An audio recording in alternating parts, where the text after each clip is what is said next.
একটা ছেলে অনেক ভালো আছে, তার ফ্যামিলি সব কিছুর মধ্যে সে খুব হ্যাপি আছে, তারপরেও কেন তার অনুভূতি সে প্রকাশ করতে পারে না? তার চেয়ে বড় কথা কাকে সে বলবে? মাকে বলবে? মার তো বয়স হয়েছে। বাপকে বলবে? বাপের সাথে কোনো ছেলের বন্ধুত্বপূর্ণ সম্পর্ক না। বউকে বলবে? টেনশন বাড়বে, আরো বেশি ভেঙে পড়বে বউটা। বন্ধু বান্ধবকে বলবে? খোঁচা দেবে, ছোট করবে। কাকে বলবে? খুঁজে পাইছো কাউকে বলার মতো? ওলাদের নিজের দুঃখ শেয়ার করার মতো আল্লাহ ছাড়া কেউ নেই, কেউ নেই। কারণ এই কাঁধের উপরে যে দায়িত্ব, জন্মের পর দিন থেকে একটা পোলাকে বহন করতে হয়।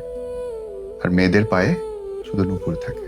আমি বলি না যে ছেলেরা বড় হয় বাবার দায়িত্ব কাঁধে নিয়ে, শুধু বাবার কাঁধ থেকে ছেলের কাঁধে আসে। মেয়েরা বড় হয় মায়ের শাড়িগুলো, গহনাগুলো নিজের করে পেয়ে।